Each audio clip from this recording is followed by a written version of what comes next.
Okay, so if you don't remember the last video that I made today, then I'm going to read you the last sentence that I read. So I'm looking for...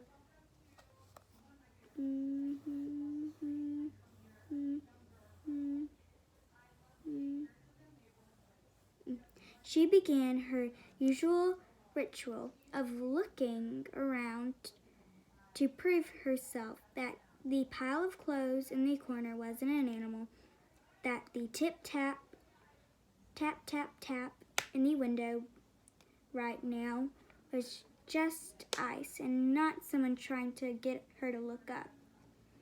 But when she glanced at the window, it was into the black round eyes of a little girl. Alright, so that was the last page. Now we're going to move into Chapter 2. Okay, let's get started. Daniel had trouble sleeping that night. He lay in bed, wide awake, listening to the... Okay, I'm going to spell this word because I don't know it, but if you do, good. Occasional. Snore. From his grandmother, Saja, in the room next to his. She slept soundly. Daniel didn't consider himself brave. Iris was the best friend in the entire world, and she was brave enough for the two of them. But out there in the dark woods, he didn't feel as afraid when he found the grave of someone else. He felt afraid to get caught by their parents, of course, and he knew being in the woods at night was kind of dangerous, but he felt I don't know that word again, so here we go. Qualms. About being in what wasn't afraid of the dead. He thought about his own dad. He wasn't a ghost, but sometimes when Daniel dreamed, he felt like they were communicating still. When Iris's little sister, Fanchon, was younger, she'd smile at random pieces of things. I don't know the word, so C-E-C-I-M, playing with her. Saja wouldn't say when she did that. Babies talk to angels, you know. Daniel didn't always entertain Saja's superstitions, but he quite liked that one. He missed his dad very much. So did his mama. So did Saja. So did everyone. They went to visit his grave every Sunday or every other Sunday in the wintertime. Saja would only go if it wasn't snowing. Another one of her superstitions.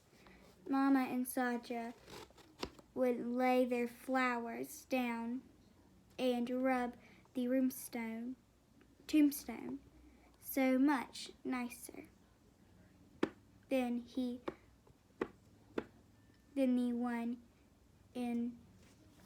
one he saw tonight.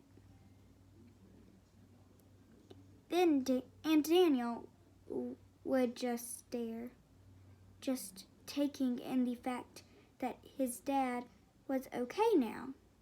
and no longer in pain. Dad would never say that Daniel was brave. None of the people close to you would say that. Iris told him before, and it was true. Mama said Daniel was very brave and at Daddy's funeral as he greeted the guests and thanked them for coming. Saja and Daniel, just the way he was, even if she never wanted to go anywhere or do anything out of fear that she'd lose him too, just like she lost her own son. One day, you'll blink and be the man of the house. But right now, you're just a kid. Don't rush it, his dad had told him. It was the last things he'd ever said to him. Sometimes he'd have dreams of his dad telling Daniel how proud he was, and he'd wake up with a huge grin on his face. They always felt so real, and Daniel kind of saw that his dad meant lately he had started to clean his room more frequently and help Mama with the dishes without being asked. But on the other hand, the boys at school were saying he was being a baby. He was slowly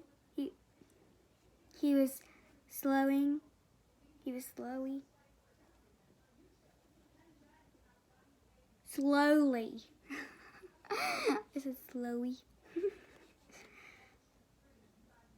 He was slowly but surely losing his interest in basketball and would much rather go straight home or hang out with Iris. He was withdrawn, not wanting to talk with his friends about why he felt sad sometimes. They didn't know what to say anyway. Out of every kid he knew, Daniel was the only one who'd dealt with the loss of a parent. He felt strange without playing basketball without his dad's pointers. It was their favorite sport, their special thing.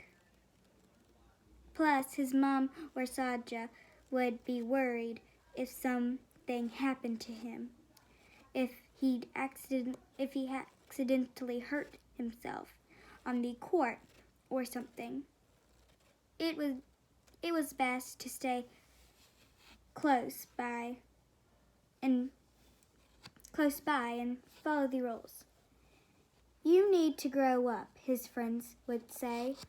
Then he rushed home instead of hanging out with them sometimes. You can't be a baby forever. But he wasn't a baby or the man of the house. He was just careful, just a kid like from the tombstone he saw tonight. Who was she? Why was she buried there, of all places, in the deserted spot in the woods? Had she lived there? Had she lived around there? Had she lived around here? What happened to her? He couldn't imagine as Dad being buried in a forgotten spot like that. Daniel felt quite sad for her. These questions and thoughts of himself Daddy, Mama, and even Saja sitting around the dinner table filled his mind and carried him off to sleep. Well, afraid our time's up again.